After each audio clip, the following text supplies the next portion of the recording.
This podcast is brought to you by our friends at Anchor by Spotify. And if you haven't heard about Anchor by Spotify, it's the easiest way to make a podcast with everything you need all in one place. Let me explain. Anchor has tools that allow you to record and edit your podcast right from your phone or computer. No specialty training or equipment needed. When hosting on Anchor, you can distribute your podcast worldwide on listening platforms like Spotify, Apple Podcast, and many more. It's everything you need to make a podcast all in one place. And best of all, like I've been saying, Anchor is totally free. It's free. Download the Anchor app today or go to anchor.fm to get started and make your podcast dreams a reality. That's anchor.fm. What are you waiting for? Download the app.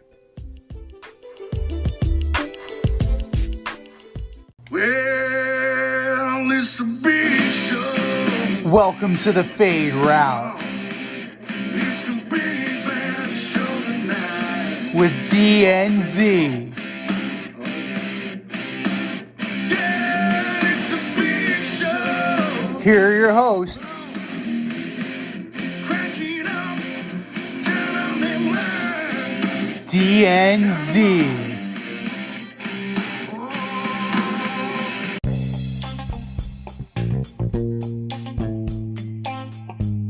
Welcome everybody to this special edition of the Fade Route with DNZ. I am Z, and we got a brand new concept for you. We are going deep into the big game that is on Sunday between the Philadelphia Eagles and the Kansas City Chiefs. But it's not just me, it's not just D. We have three other esteemed members of the In Route joining us this evening. But first and foremost, here he is.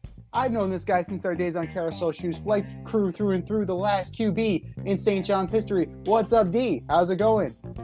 Ready for the big game, ready for our new segment, and let's roll. Let's do this. And our first esteemed member of the En Route panel is none other than Ossining AYSO's lovely Rita Sanchez, Regional Commissioner. What's going on, Rita? Hello, thank you for having me. Always a pleasure. Always a pleasure.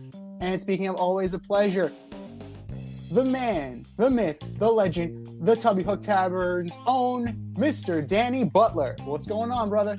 Not much, C. Thanks for having me. Looking forward to the panel. I'm very excited. Yep. Absolutely. Absolutely. And the newest member of the In Route, but he is known to you if you've been following the option.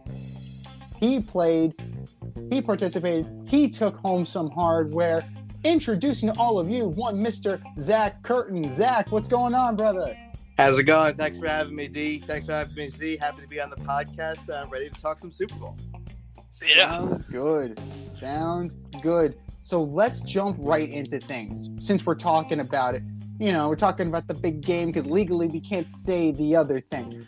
But the Eagles are a slim favorite, but these two teams are extremely linked together. You have the Andy Reid factor, you have the Kelsey brothers factor, and this Field Yates stat is crazy. They've even scored, the Chiefs and the Eagles have scored the exact same number of points to this point this season. What are the keys to victory for either side? We're going to go to you first, D. Yeah, so for me, I can't recall a time when we had a more evenly matched Super Bowl. The keys to victory is going to be teams playing to their strengths and trying to get each other off of what they do best. Now, in the situation with the Chiefs, I think they're going to try to get the ball to Kelsey, right? Expect over 100 yards receiving for him. Expect multiple touchdowns for him. And if you're the Eagles, you're going to show that you can do whatever you want, but mainly run the football, as they showed in their last game where they just ran it down the 49ers' throat. And they are not going to be afraid of the Chiefs.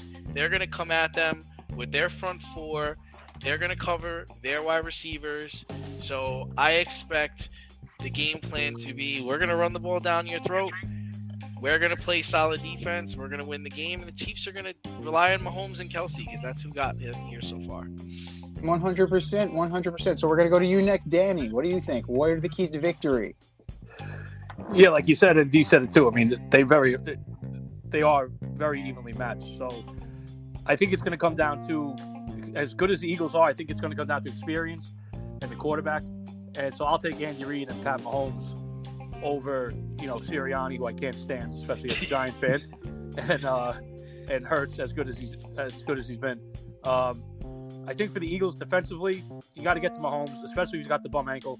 I don't know if the ankle's as bad as Mahomes lets on sometimes, but if you look at the Super Bowl a couple years ago against the Bucs, Mahomes was running for his life. He had no tackles in that.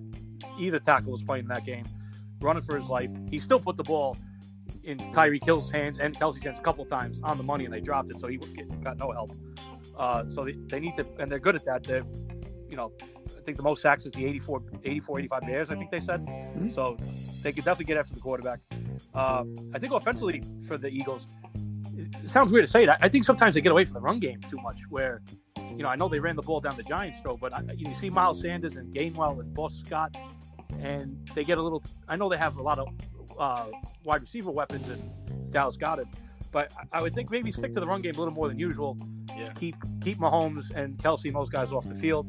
For the Chiefs, defensively, same thing. It's you got to get to Jalen Hurts, and that's Spags' specialty, especially in Super Bowls. He's going to come up with some bizarre blitzes that I don't think Hurts has ever seen. That's what he's going to have to do, and make him run. If you flush him out of the pocket, if he runs, he runs. But if he does, make him pay for it, because he's still got that bum shoulder.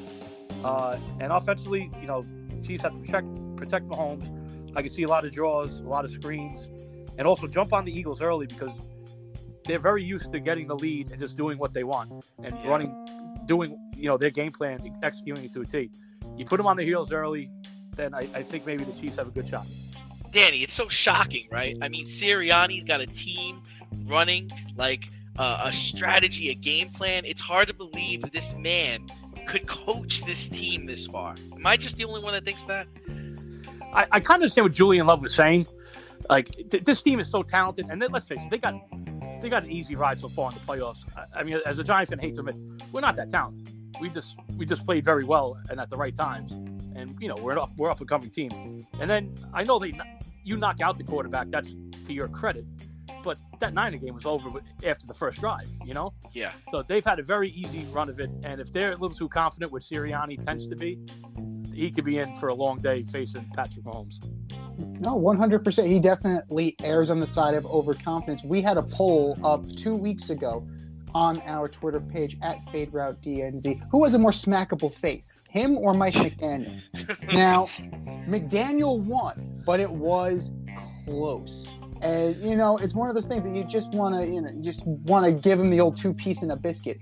But he definitely is way too overconfident. And is that overconfidence, you wonder if that's going to make him cocky and if that's going to bite him in the ass, especially against an experienced head coach like Andy Reid. But we're going to put a pin in that one until we talk about Andy Reid next. Rita, we're going to go over to you next. What are the keys to victory for either side? So this is a tit-for-tat situation. So for your Kelsey, you have your Goddard. So I think they have to kind of stay neck and neck because they are so evenly matched. Echoing the experience, definitely very important because I definitely trust Andy Reid more than I trust Sirianni.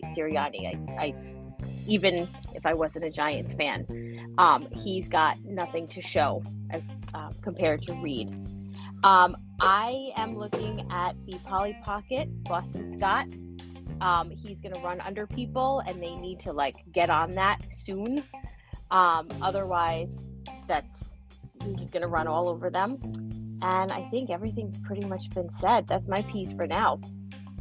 Well, I hear you. Everything's been said. I do like the Boston Scott pick for a little a sleeper. I think he could definitely sneak up on some people, and not just because he's so small that no one's going to notice he's there. Zach, just tell you're me he's up. playing against the Giants. Yeah. Jeez. Oh my goodness. Zach Attack, over to you. Yeah, I think as with any football game, it starts in the trenches. And I think Dan, you said it, but going back to the Super Bowl against the Bucs, Mahomes, if that O-line breaks down, he looks like a pedestrian quarterback. And I think, that's first and foremost the key for the Chiefs. They got to keep Hurts in the pocket. You got to love Spagnuolo. You got to love what he's going to dial up. But that defense has to get off the field on third down. That goes for both teams, but you can't let them extend the drives. You can't be on the third and long, think you're going to get off the field, and Hurts, runs for 12. Let that happen to you, because that's a killer. For the Eagles, their aerial attack, I think it's been working for them all season. Yes, running in the playoffs, is obviously key to victory, but that's an aerial attack that they want to get those guys involved early and often. And then knock Mahomes down. It's that Tom Brady, Peyton Manning formula, is that the only way to beat them is to knock them down. And they got to get after them, even if you're not sacking them, hurrying them, knocking them down. They're throwing flags left and right these days. But hopefully the refs let them play a little bit, and we do get a physical game. So who is, we already have Boston Scott on the table as like an unsung hero kind of thing. Does anybody else have like an X factor that will make their keys to victory go? Does anybody have like an out-of-the-box X factor? Like Kelsey's going to be there, Mahomes is going to be there, Goddard's going to be there, Hurts is going to be there. Anybody got an outside-the-box pick? It's not outside it's not outside the box for me, but I really think Jerick McKinnon is the key. Yeah. I don't think they're going to be able to go downfield as much as they want because of that Eagles pass rush is going to be on him. So he's going to have to make quick passes. I expect screens to McKinnon. I expect McKinnon one-on-one to the linebackers. I expect him to have like a 2-touchdown over 100 yards day receiving. Even with Clyde Edwards-Helaire back, because because I don't know how Clyde Edwards-Helaire is just gonna come in and just assume what he did. Jerick McKinnon's been in full flight with this team all season. He didn't miss any games. He played every game, and you get rewarded for things like that. And he can pick up. He is excellent picking up the blitz. Excellent picking up. He throws pop, so he can be on third down. He can be on first down. I expect him to be the X factor. No, he's definitely worth a watch for me. Like after 2 weeks ago's performance, I like MVS. I think he's definitely gonna prove some doubters wrong. Right when he left Green Bay, he was a big question mark. Right, who is Marquez Valdez-Scantling? And he showed up big when they needed him most. Now, I get Bradbury, I get Slay, I understand Bradbury. Danny, is that his name that you remember? Yeah, you want to talk about Kadarius Toney too? Oh yeah, that's right. You got 2 Giants in this game. No. Kadarius Toney's probably gonna have like 2 snaps total, but he's not even worth. He's actually time hurt, right so he might not get that much time. Yeah. Wait, he's hurt? Get out of here! I'm shocked. Surprising. You're kidding. I didn't see that happening. But MVS, I could see him lighting up Bradbury and Slay. Slay was the best player on the Detroit Lions defense for years, and they sucked. So it's like being the smartest kid with Down syndrome. Whoa. My goodness. Yo. And then, Bradbury's bad. Bradbury. We've all seen Bradbury. We know what he is. He was, Bart Scott's favorite player until he got to the Giants, and all of a sudden, what the hell happened there? So that's somebody I can definitely see having a big game. But coaching is going to have a major impact on this game. Sirianni, this is the farthest he's ever been. And Andy Reid has been there, done that. He's won a chip, but he doesn't have the best record in the big game, right? He lost his lone trip with the Eagles, and he's gone 1-1 with Kansas City. So some people have made this argument, and I want to hear from you guys. Is this a legacy-defining win for Andy Reid, or is it a legacy-defining loss if they lose? Butts, I'm coming to you. What do you got? I don't think his legacy is on the line either way. He's a Hall of Famer whether he wins or loses. I think for him, this is more personal to him, how he's going to look back in his career to beat the team that he built and had so competitive for those 15 years. I think if he beats the Eagles, he can really look at himself. He probably does look at himself as one of the greatest of all time, which he probably is. And you got to remember last time, the one he lost in Tampa against the Bucs, he had the whole situation with his son with the drunk driving accident when he hit the kid. He had a lot. It was a COVID thing. It was a lot of protocols. It was in Tampa Bay. There was a lot of funny stuff going on. I think this is just about football for Andy, and when it's just about football, there's not a lot of guys better than that than Andy Reid. He is one of the best. He and Belichick, I believe, are the winningest coaches that are active. So, you don't get that way just on sheer luck. What about you, Rita? What do you think? Legacy-defining win or no? I think he has to show that it wasn't a fluke. And again, like we just mentioned Belichick, like that's Andy Reid's whole career is being compared to him, and he never had Tom Brady. So I think this is like a team, like a true like equal team. They have a lot of different players this year, so I think it is about the football, and it's about like kind of shushing the haters in Philly, of which there are a lot. Yeah, it is kind of surprising how they, he was one of their own until he wasn't. So it's kind of funny how turncoats, I believe there's a good word to describe Philly fans. But hey, we love Philly. We love Philly. Rocky, woo, cheesesteak, yeah. All right, Zach, what about you? Legacy-defining win or no?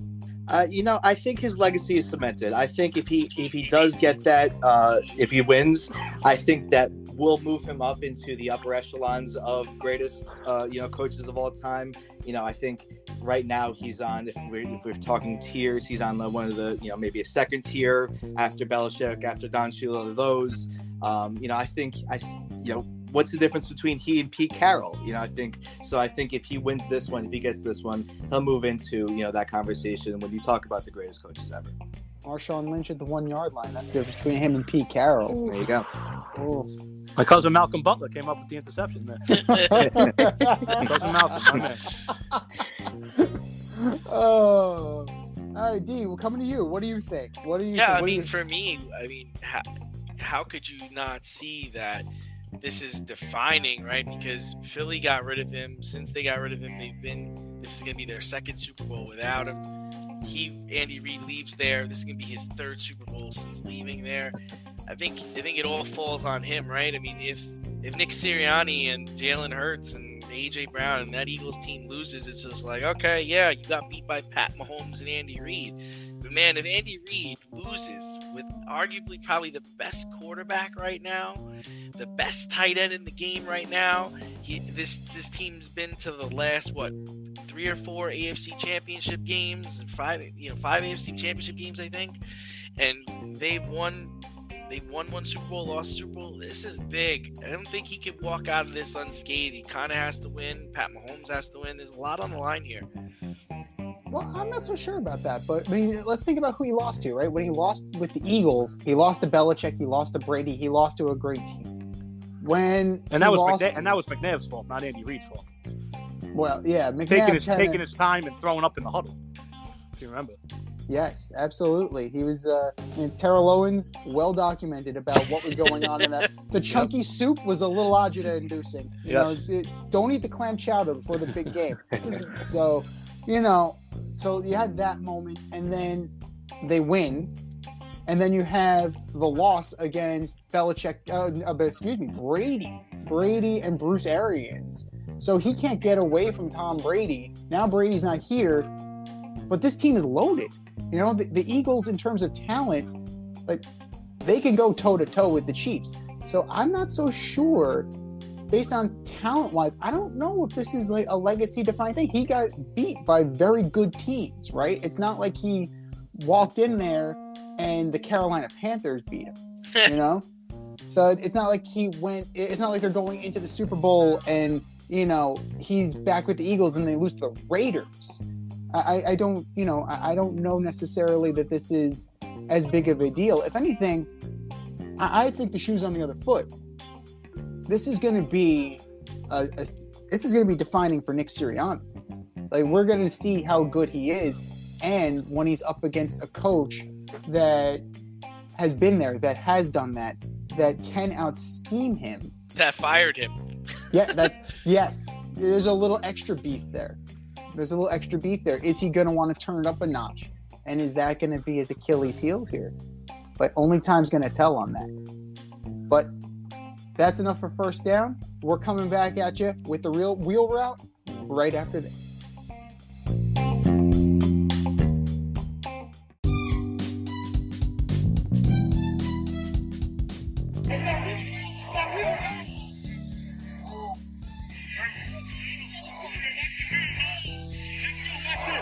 The wheel route.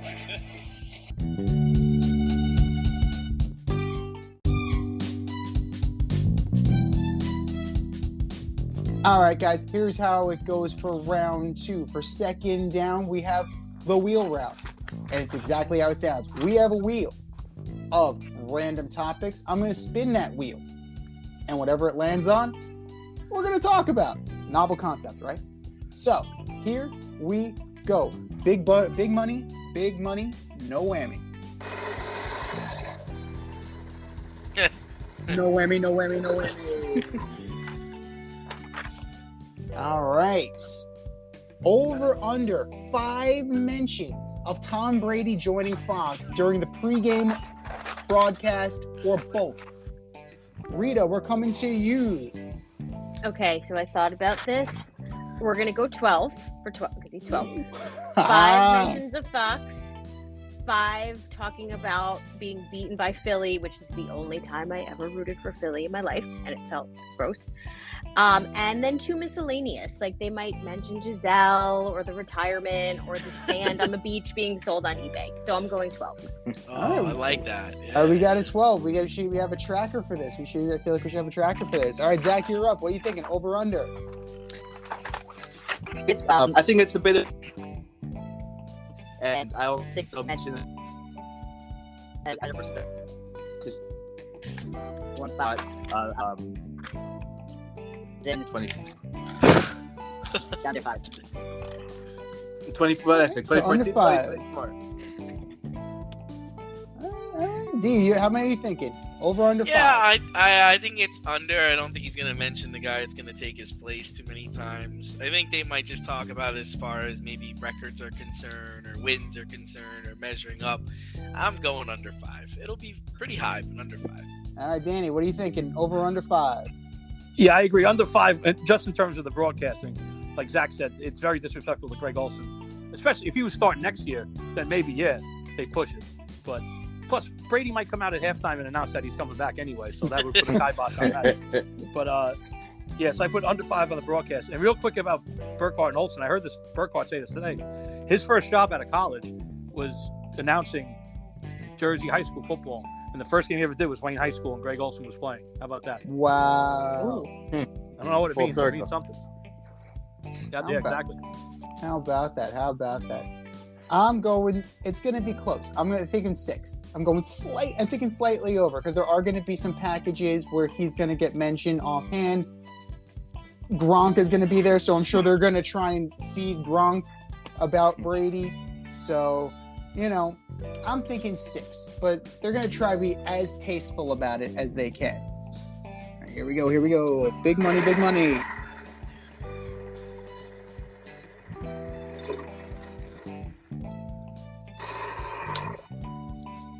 All right, here we go. More sacks or field goals in this game. All right, more sacks or field goals, Zach. What do you think? I was going to say this as a former kicker, but I'm going with the sacks. These teams just simply don't kick field goals anymore, and they want to keep it aggressive. They know touchdowns win, so I'm going sacks. All right. How many are you thinking? What are you thinking? I'm thinking 4 sacks, 3 and 1. I don't know. I think 3. I think the Eagles they get hurt once. Solid. D, what do you think? More field goals or sacks? I'm going to go with more sacks. I just think the Eagles are going to get to Mahomes. And I'm thinking there's probably going to be around 3 field goals in the game. I've got that inclination, 3 or 4 field goals, but I'm thinking at least 5 or 6 sacks between the two sides. Oof. DB, this must make your heart hurt as an offensive lineman. All this sack talk. What about you? What are you thinking? Sacks or field goals? Yeah, I'm with Zach. As an offensive lineman, hates me to say it, but I think it's going to be more sacks because we're saying neither team likes field goals. Two of the most aggressive offenses and coaches in the league. I mean, I think both teams will get pressure, even if both teams protect the quarterback well. Both these teams are going to be throwing the ball so much that they're just going to run into sacks. So I'm going to say there's going to be 5 sacks altogether, and I'm going to say 3, maybe 4 field goals. There we go. Yeah, I mean, Mahomes has a tendency in Super Bowls to do the backyard play. And big games. Yeah, and then big games. And the backyard play does not work so well against good teams because they chase the ball. They're constantly coming after the ball. There's no lineman giving up on a play or, taking plays off. Everybody's coming after you. And I think he learned that in his first go-around against the Bucs. Yeah, I agree. I think that both of these quarterbacks are going to run into some coverage sacks because they like to extend the play. They like to try and get their receivers time. But, I'm with you on that. I'm with you. Rita, what are you thinking? More sacks or field goals in the game? Definitely more sacks. As I was doing my research, there's some scary people on the field, including Dominican Sue. So Yes. I think they're just going to go for it, especially since Hurts and Mahomes are both not completely healthy. So I think they're just going to shut them down and hope that they don't get flagged. Yeah. Well, are the refs going to decide this one? What are we thinking here? How many roughing the passer calls are we going to see? Just off the top of your head. What are we thinking? I don't think we're going to see any. None. No, I don't think so. Yeah, I agree. I say no roughing the passer, but one of these guys on the run, like the play that cost the Bengals the AFC Championship, there will be one downfield where, a guy sideline. comes late, or a sideline, or the guy, Hurts and Mahomes slides late and guy hits him. But I don't think anything in the backfield. I think the NFL is going to be too hard on the refs going into this for that. All right, here we go. Who's the person that hurt Purdy? It was Hassan Reddick, right? It was. It was. Yeah, it was Reddick, right? It was Reddick, I believe. Yeah. Yeah. Sue Sue's tackled. boy, man. Sue was the one who tackled Josh Johnson. Oh yeah, that's right. Yes. Yeah. He's Yeah, always he been a gave killer. concussion. Yeah, Yeah. he's a big dude, man. He's Yeah, well, a big dude.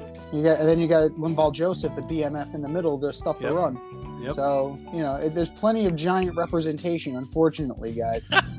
It's just Another X. Yeah, unfortunately. All right. And Brandon Graham likes talking a lot of smack. Ooh, a lot of smack talk, but let's see about this one. Total number of cameos during Rihanna's halftime performance. I'm going to take the lead on this one. I think it's going to be only one. She's going to sing Umbrella, and Jay-Z is going to end up on the stage. I One can't cameo. believe that's gonna Cheer. happen. You ready, Riri? Cheer. Boy, you built it high. Cheer. But yeah, it's your boy. I can't believe he would do that. I don't know. I find it hard to maybe Drake, but really, you really think Jay-Z's gonna be second fiddle to Rihanna in the Super Bowl? I Good think point. so. I mean, he was second fiddle to her on that song. So there we go. Well, I think it was Good. his he produced it, I think, so he got some kickback. All right. Well, we'll see. I mean, what do we think? D, what are your thoughts? Are we going to get in here? Or not? I think we are going to get one cameo, but I don't know if it's going to be Jay-Z. My bet would be Drake, because I think he's had some history with her. Definitely won't be Chris Brown though. Definitely won't be Chris Brown. Ooh, no. Well, someone's got to be there to make sure she minds her P's and Q's, you know? Oh my god. That's just a joke. Oh, man, that's great. Well, DB, we're coming to you. How many cameos do you think there's going to be? I think there's going to be, I'm going to say 8. You're going to get the other 7, the cast of Ocean's 8. I think they'll all be there at some point. And after watching the Grammys the other night, I think Satan might actually show up. he came pretty close. He came pretty close to showing up the other night, so maybe go for that. Oh, man. That'll be great. Maybe Will Smith. That'd be cool. Yeah, that'd be good too. Listen, I like Rihanna. If she plays some role, a little Fonda replay, I'll be back in Rocket Robins That was from 20 2005, years you know? ago. That's the other thing. What is she gonna sing? What is she gonna sing at this thing? Has she made anything recently? Not in my mind, but that doesn't mean she hasn't. Oh, she did a movie soundtrack. I forget who it was. She like. Oh, she Black was, Panther, Raise Yes. Me Up. Yeah. Yes. Mm. That's yes. not gonna. That's a little somber for this escapade. I mean, if Bruno Mars can play "It Will Rain," like I think that she'll be able. You know, I think that Rihanna could play something a little That bit guy. kind of mellow and somber. But Rita, what do you think? How many cameos are we seeing during Riri's performance? 4. Mm. And there's gonna be some randos. I would love to see Will Smith, but like there's always like Philly people that are probably gonna come because again they like to shove it down our throats that they're from Philly. And I want to hear Diamonds, that song about shining like a diamond. That will make me happy and I will dance like I'm in Zumba. So 4 cameos. All right, Zach, what about you? All right, so I actually had a similar thought about the Jay-Z. It would be Jay-Z. However, I was looking on Wikipedia at all of the previous halftime shows. There's going to be some sort of youth marching band or choir because in every goddamn halftime show, there's the University of so-and-so's marching band. So that, if you're counting that as a cameo, I mean, it counts. Like, it definitely counts. She's the headliner, but they're the supporting piece. So we have a giant run-in of an orchestra or a marching band. Okay, like that's plenty. That's plenty. But that's all we got. Marching band or something. Oh, jeez. How about Cameo that sang Word Up? Cameo. How about he shows up? That'd be good. I'd like to see Boys That would to be Men. amazing. Boys to Men would be great. That would be good. I think too many people would be like, "Who the hell is that?" Yeah, we don't care about those people. They I don't know. No, we're the target demographic. They want us to buy the stuff in the Super Bowl ads. So cater to your target demographic. Bring us Boys to Men. They're too old, Boys to Men. When I saw them, they had like Gatorade, like all like around the stage because they're like AARP now. I love them, but I'm just saying, I don't know if they can handle it. I mean, we're talking about Will Smith. Will Smith is older than them, I believe. Is he not? They got to be close to the same age. Yeah, they got to be very close. Well, Philly got to represent. You know, Kevin Hart will be there. Or maybe Kevin Hart will make his way on the stage. Hopefully not as drunk as he was last time in Philly. He's gonna be wearing his Boston Scott jersey on the field. Well, we're going to wheel it on out of here. We're going to make our picks right after this.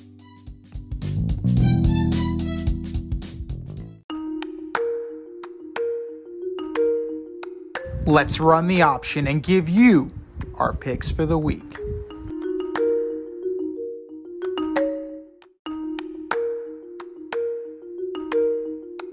It is the option for Big Game Sunday.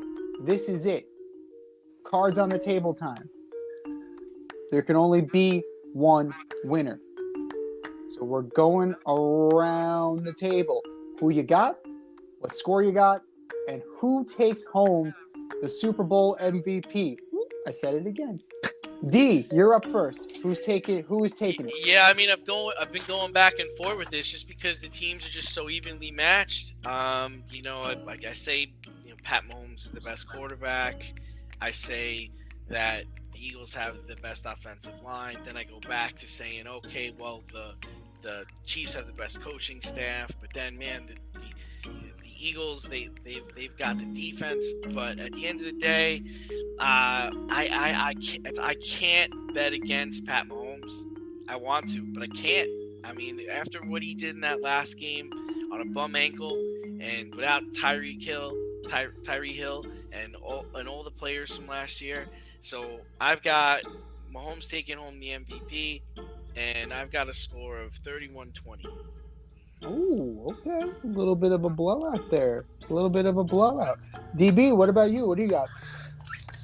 All right, so same thing. My head's telling me that the Eagles are a slightly better team, but my heart will never, ever let me say that. But also my head's telling me I'm not betting against Pat Mahomes. So I say I don't think Mahomes. I think Travis Kelce does. because I think one of Sirianni's mistakes is he's going to go for 2 when he shouldn't, because he likes to do that. It's going to cost him. Kelsey is going to throw the game-winning 2-point conversion pass to Patrick Mahomes, and they're going to call it the "fuck Philly" special. That'd be great. 34-33. Kansas City. How about them Chiefs?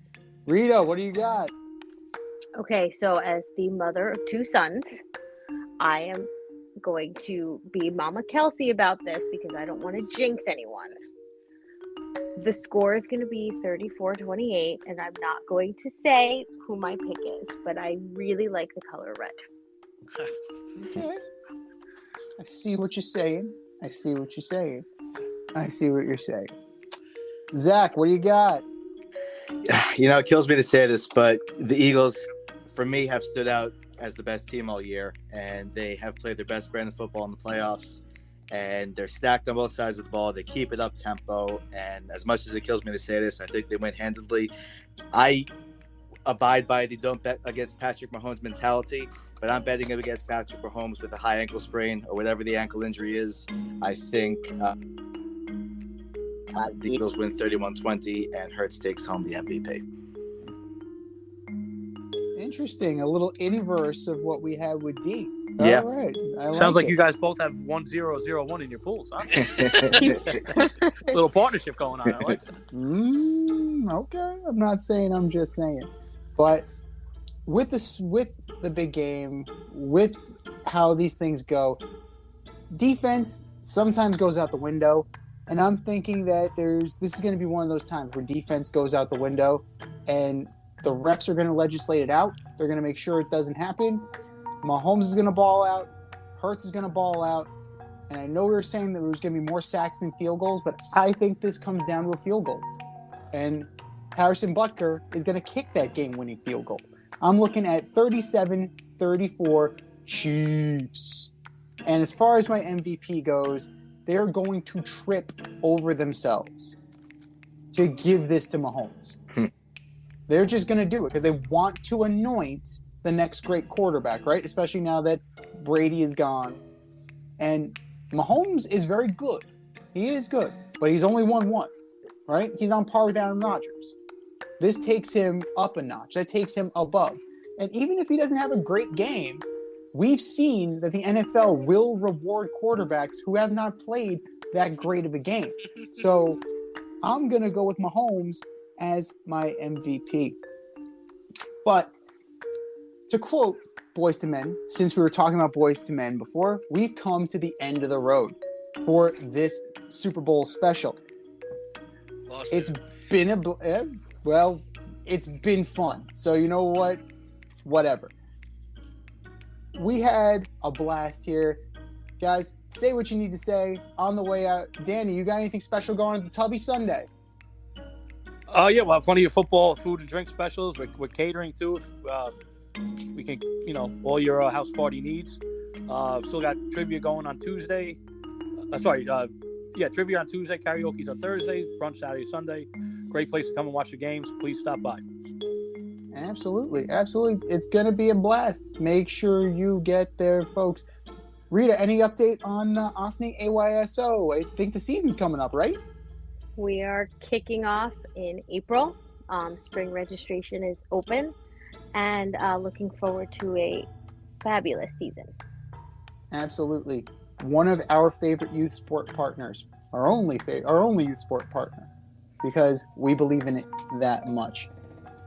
So, from all of us at the Fade Route DNZ, our in-route panel, Danny, Rita, Zach, D, myself, enjoy, drink responsibly, have fun, bet responsibly, and it's time for us to run the go route. We'll talk to you next week.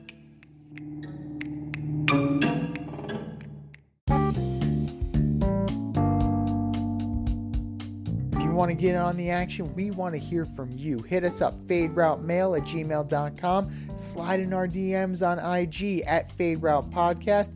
Drop us a DM on Twitter at Fade Route DNZ. Comment on our YouTube channel, The Fade Route with DNZ. Questions, comments, picks, segment suggestions, you name it, we want to hear from you. Get at us, in crowd.